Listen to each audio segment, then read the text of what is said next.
Humans, welcome back. Hey, this is a very special episode of the podcast. This time for our annual installment of What I Did Over My Summer Break. This is where I interview our 14-year-old daughter, Evanjalyn, about all the things she did over her summer break as she anticipates going into another year of school. And it's funny and informative, and I think you're really going to love it. So let's get started.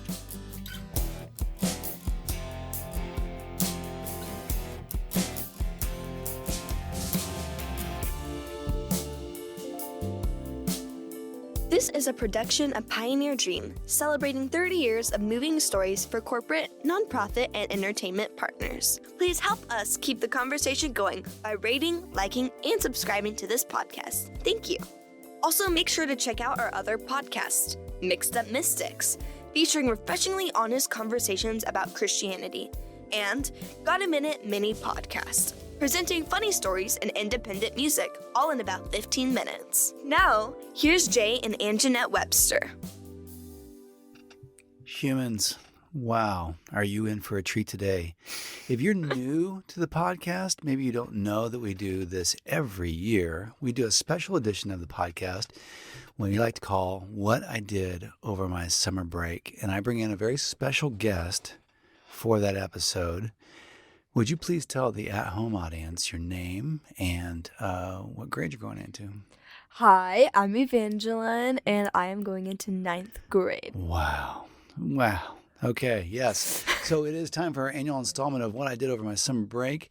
On the podcast, we talk a lot about transition seasons and all that kind of stuff and what you do in transition seasons and their challenge. But this has actually been a pretty significant transition season for you this summer, hasn't it? It has, yeah. It's been pretty crazy. Get right up on the mic there. So tell me, what does that look like for you? What's it felt like for you this summer? So this summer I started a lot of new things and also just stopped a lot of things that had been like pretty consistent in my life. And then, of course, I'm going into 9th grade, so I'm going into my freshman year, my first year of high school. Yeah. So it's just the whole situation is I'm not necessarily scared for high school, or I wasn't necessarily like scared for these upcoming things. It's just I know there's going to be a lot of adjusting. So It's just something that I'm going to have to get used to, and I'm aware of that. I just don't know what that'll look like yet. I don't know why, but it does feel like such a significant step. You're leaving middle school, and you were you had a great middle school career. You were really accomplished. But now you're kind of leaving smaller classes in a smaller school to go into a big school. And for whatever reason, high school feels a little bit like, oh, this is like a step on to the rest of my life. Like, yeah, the classes that you choose, that you take at high school, especially the electives, really have to do with your interest, like things you might want to do later in life as a professional or as a career, as I don't know, even as a hobby or whatever. But so it is a big move, not to make it intimidating. Like, no. Are you sure you want to do this? We can drop out now. Yeah, but it's a big transition. So, especially when you're a kid or just even still like a teenager, you just watch all of these movies. It's like there's a couple movies about middle school and there's a couple movies about elementary school, but not everything that you see that's out is being a teenager and high school and having this amazing life that's completely fictional. Well, there's no movie like 13 Candles. No. There's Diary of a Wimpy Kid. That's it. Yeah.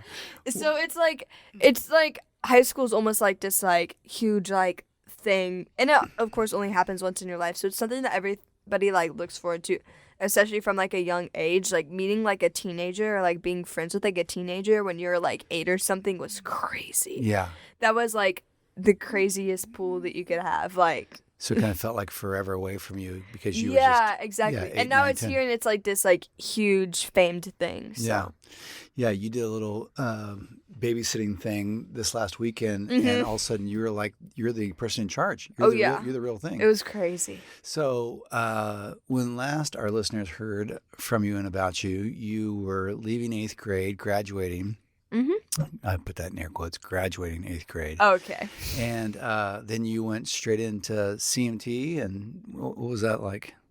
This summer, there was no CMT this summer. Wow, so that was your first big transition. Yeah, so how that was many the years first have you been thing. doing? How many years have you been doing children's musical theater before this? My first CMT show was when I was 5 years old.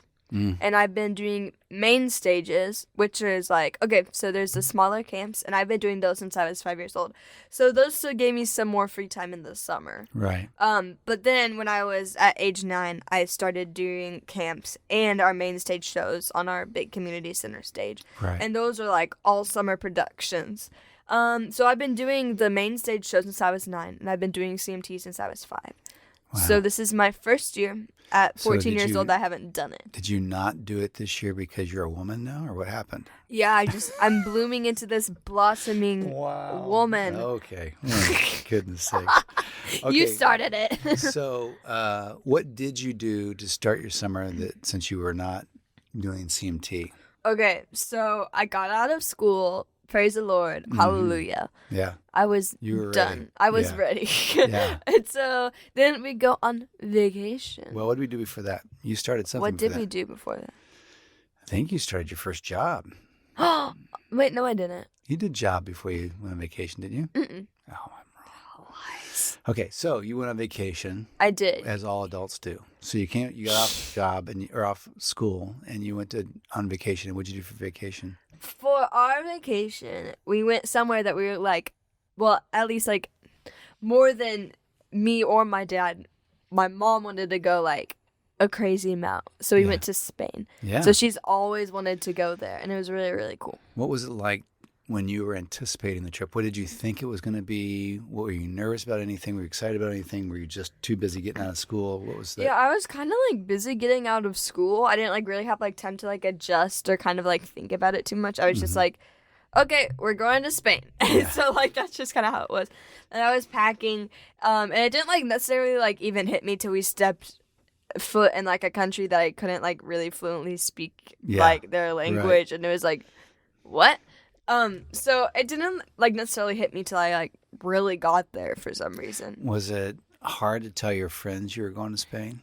A little bit. Yeah. I think like I don't know, and I don't want people to think that I'm like this like richy rich like person who just like gets to do this all the time. It's like I had to explain to them. I was like, my parents are older Yeah. than most parents Ouch. my Okay. age. Yeah, Okay, thank well, it's just facts.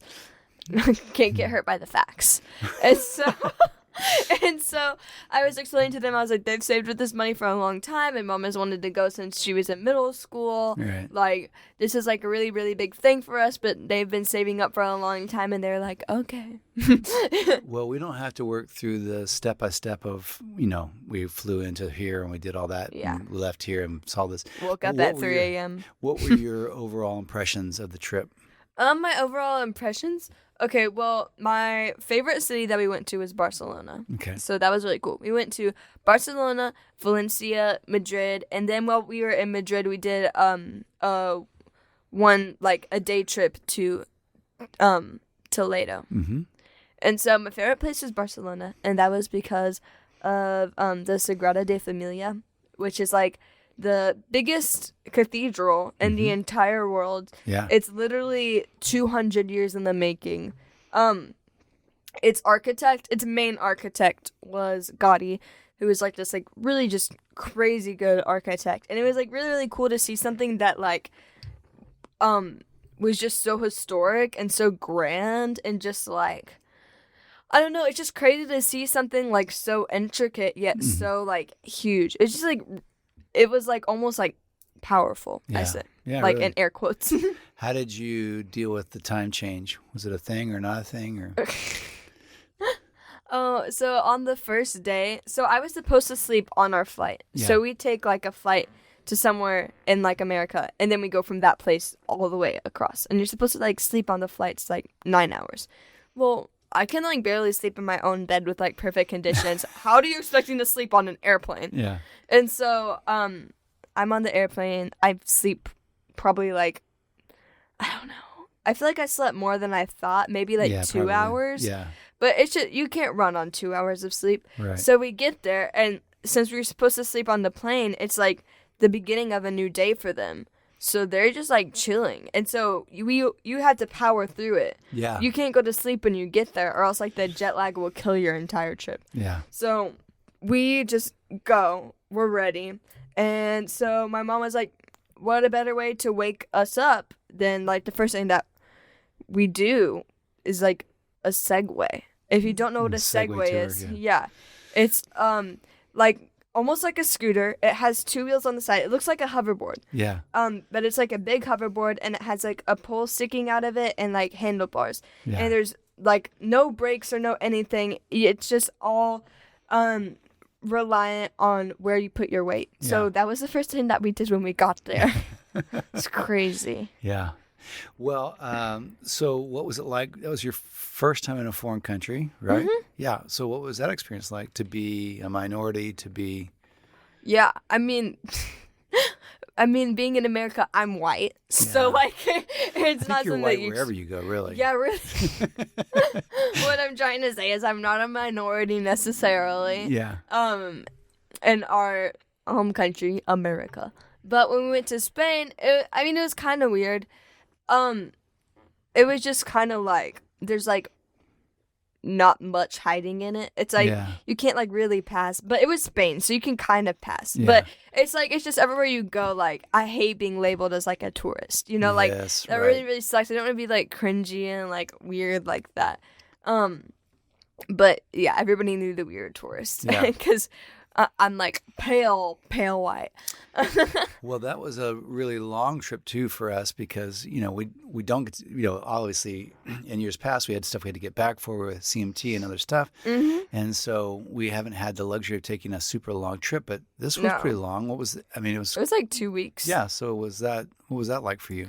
That part was really cool. I felt like, I don't know, towards the end I was getting kind of tired. It was Yeah. like I was still glad to be there, but it's also like, It's the process of traveling that. yeah, it's like Yeah. we were like right on the break of like, maybe we should have stayed a little bit shorter and just gotten a little taste, or we should have stayed longer because it was like Yeah. we were kind of in that situation where like the last city that we stayed in was Madrid. Yeah. So we stayed in like most of the other cities for just like 3 days, and then we stayed in Madrid for 4 days. Mm-hmm. And so we were staying in Madrid for and on the 4th day it was like maybe we should have like left earlier, but if we didn't do that we should have stayed longer because Right. it kind of felt like we were on like the verge of like making like a routine for ourselves Yeah, and kind of getting sure. like in like the norm of things. Yeah. And so yeah, that part was kind of weird, but I was also like still super crazy thankful to be there for 2 weeks. Like Yeah. that was really cool. So yeah. So you came home from the trip, and Mm-hmm. then what did you do? Okay, so I came home from the trip, and then maybe a weekish later, I started my job. First job, because I'm 14, Yeah. and that's how it works in Oklahoma. So yeah, What was job? job was I'm working at On the Rock Ministries. Yeah. Which is a really really cool place in our hometown. That has an arcade and a stage and a coffee house and arts and crafts area and a gym and an old-fashioned soda fountain and a skate park and a computer lab and an outdoor ninja warrior course and a basketball Wow. court. Yeah, the list goes on, dude. Well, and what kind of stuff were you doing for them? Okay, so for them, I was doing like a lot of work, doing a lot of like arts and crafts and stuff. Mm-hmm. But most of the time I was there, I was doing the soda fountain, which is we have like ice cream and soda and a bunch of food. But the cool thing about soda fountain is you're not just like handing people items, you get to make stuff. So it's like Yeah. a little bit more involved, and I think that part is really really cool. So I really really enjoyed it, and I liked working with the kids most of the time, except for when they were like screamed a lot. Yeah. So at the Rock, there are kids that are young, obviously, but then there are kids that Totally. are your age and maybe even older that you're kind Yeah. of responsible for. That was kind of weird. I had some friends. I had like a lot of people that I knew more than just like Yeah. really really close friends that were like, and it's not that they were like incredibly terrible people, but they did act up a little bit sometimes. And it's like I just kind of have to like I just hate being disciplinary to my friends. Like Yeah. that's like weird. That's a or challenge. anybody my age. Sure. Like anybody my age is what I meant to say. Yeah. But like it's just kind of weird for me as a teenager to be like, I hate being disciplinary to like kids that are younger than me, and like toddlers and kids and stuff like that. Like, if I have to get onto like an 8-year-old, I feel like bad. Like, I feel like really bad. Sure, right. Like, I hate doing that, and then now I have to do it like to people my own age that I'm gonna see in the halls like next semester. Right. Like, so that part was weird. Yeah. But it was okay, and I got through it, and I didn't have to like yell at anybody, and I didn't make anybody cry. So did you feel like you had kind of crossed over it since you had your first job and got paychecks and all that kind of stuff? Does that make you feel like, oh, this is a new era for you, or? I mean, I think it was. I mean, it felt like a new era when it started, but, like, who knows? Because, like, now I'm just so into it. I don't know. It was cool to get the paycheck, though. I really liked that Did you part. like working with people your age and all the I contemporaries? did. Yeah. There was, it was mostly, like, a lot of people older than me, so that part was kind of weird. But it's also, like, at least I have, like, a few connections at the high school before I go. Of people that I know are, like, reliable. So then what else happened after job started? Okay. After job started, it was like last week of job. We call it job. There's like no like the job. It's just job. Right. So last week of job, I started marching band. Wow. I know. So what was that like? So it was really, really, really hard. Mm-hmm. And the first day, I thought I was going to cry and jump off a roof and bawl everywhere. Right. And only listen to Radiohead for the rest of my life. And it was like, I was like, oh. Like, you know, when we were making the schedule for this year, at the end of last school year, you know, we talked about marching band and all that stuff, and there was even then there were a lot of horror stories about it and all that stuff, so you've kind of been anticipating it for this whole time. Yeah, that's the thing, is like, you know, that stuff is gonna happen, so you're always like, you know, you're gonna get embarrassed this way or that, or this is gonna happen, and you really, really don't want it to happen. Yeah. But it's like, you know, it's gonna happen, so you're kind of like always on edge sometimes. So now that you've been doing it for a little bit, what's it like? Okay, so like the way it kind of happened is like the first day I was like, oh, this is terrible. Why would anybody sign up to do this? Oh my gosh. The second day was like, oh, this is terrible.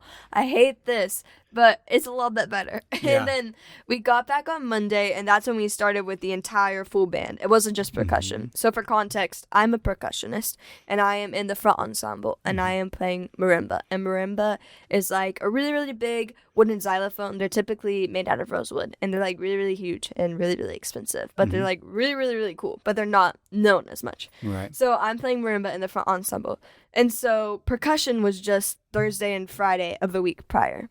And so now we start, and we're back on Monday, and that's when we're with the entire marching band. Okay. So it was kind of cool to see how many people were involved, and there's just like a lot of different people. Yeah. I mean, like, you could like label everybody as like, quote, like band kids, you know, like that's embarrassing. Right. But like, there's so many different types of people there, and it was like just kind of cool to see that it is kind of a community, and there's just like a million different types of people there, and it's cool that we can all like unite like around marching band and our love for music and stuff and our instruments. Yeah. So we did like an opening meeting that morning, and then we went and we worked in our different sections. And I remember thinking that day, and I was like, okay, this was terrible, but it's not as bad as it was on Thursday and Friday. It's actually a little bit easier. Then I went back on Tuesday, and it was a little bit easier. And I went back on Wednesday, and it was like way easier. And I was like, oh my gosh. And so it really, really helped me with my mindset. Like, the period that I grew from the first week, from like Monday to Friday, I remember sitting down on Friday and just thinking, wow. On Monday, there were some exercises that I like couldn't play at all. And now on Friday, it's like I've mastered it. Like, it's crazy, the growth period. So are the exercises harder this year versus 8th grade because of what you're doing or what you're playing, or both? Yeah, both. It's just a lot of just do stuff. And it's like, you understand why it's like such a big commitment. Like, all of the practice hours that we have, we truly, really do need. Yeah. And so I'm glad that we had the practice hours, because without it, and without the intensive training that I thought was going to like kill me at that time, without it, I wouldn't have been able to get the exercises like I have them now. And I'm still struggling. Like, I'm just a freshman, you know, Well, but like, I think I'm getting better. Maybe the hardest part is the marching with the marimba. So you play, push the marimba, play, push the marimba. The cool thing about playing marimba is we're in front ensemble, which is also called the pit, which means that we don't have to march. We just stand at the front of the field and look pretty. Dance moves and stuff? Yes, there are dance moves. I keep thinking about the guy we saw on the Lawrence Welk show that was the marimba player and the gymnastic dancer at the same time. Yeah, he did tap dancing while he played marimba. Cirque du Soleil marimba. Yeah, Cirque du Soleil marimba. I remember watching that, and then I was thinking about that the other day when I was really struggling with something. I was like, what am I doing with my life? If this guy's got this, what am I doing? It was amazing. It's like, I think it's a common thing as musicians, especially like people who like study like performing a certain instrument like in college and stuff can like really, really relate. Like I'll have like a piano piece or something because I play piano too. And I'll like look up the recording, and like the first recording is like this like 10-year-old kid who just like kicks it out of the park, and I'm just like, what am I doing? Like if I like Well, what's it like for you? Because I'm guessing with band, all 4 grades are represented, right? So you're a freshman, you're playing with people who are also juniors and seniors? Yeah, that's the thing. It's because I know sometimes it's really, really difficult because you're friends with these people, or you're like at least like bonding and getting closer over time. So like, when it's you, like when you're slowing something down. So it's like, okay, let's repeat this 2 measures over and over again. We'll put 4 beats in between the 2 measures, and you're like, okay. So you play the 2 measures, and it's like, oh, I'm a freshman, and I'm the only one not getting it, and the freshmen are the only ones not getting it, and it's like you can tell that the other people are annoyed because they've done this like the past 3 years, and it's like, I know we're friends, and I'm sorry I keep screwing this up. Okay, I'm gonna keep playing. So, what are you looking forward to when it comes to your freshman year? What are you looking forward to, study-wise or experience-wise or culture-wise? So I'm really excited. I'm excited to do something new. I like to switch it up every once in a while. Yeah. So it's like, I'm just kind of excited to see how it works out. I'm excited to meet more people like me. It's like every couple years, like my like little pool keeps getting bigger and bigger and bigger. Sure. And so it's like, I'm so excited to dump my friends and find new ones. So it's like, I'm so excited to just like expand my views and meet more people like me, because I mean, middle school changes you a lot. I didn't know that. It's a big I thought I'd be the same person like 6th grade through 8th grade, or just change a little bit. But like almost everything about me has your changed like really drastically. Everything's expanded a lot. So I'm excited to see people that are similar to me, and to like not limit myself and not limit what I find in others. Yeah. And if that makes sense. Sure. Like not just like this is good for now. Like finding people that'll like really, really help me be the best me, and vice versa, Yeah. And so I'm excited to do that, and I'm excited to take more courses that align with what I want to do with my life and my career. And yeah, I'm just kind of excited to see what unfolds. And I know there'll be like some hardship in there. Yeah. But I'm just excited. Good. And we'll see. Well, thank you for doing another edition of what I did for my summer break. Hopefully you won't be too important and too big to do this with us next year. I appreciate it. It's possible. Yes. I mean, I thought I was this year, but apparently not. Yeah. Anything you want to tell the at-home listening audience before we take out? Yeah. Be yourself. Okay, friends. Thanks for joining us on the Hope for Humans podcast. Thank you, Evanjalyn Jane Webster III, for doing this with us one more year and contributing. And I'm so glad you had a great summer. How would you rate your summer as a whole? On a 1 to 10? Is it 6, 7 out of 10. No, stop. Like you said, stop. Okay. All right, humans. We will see you on the next episode. Peace out. Bye. Thanks for listening. Please like, subscribe, and share this episode. And remember, continue this conversation with someone you know. This is Pioneer Dream.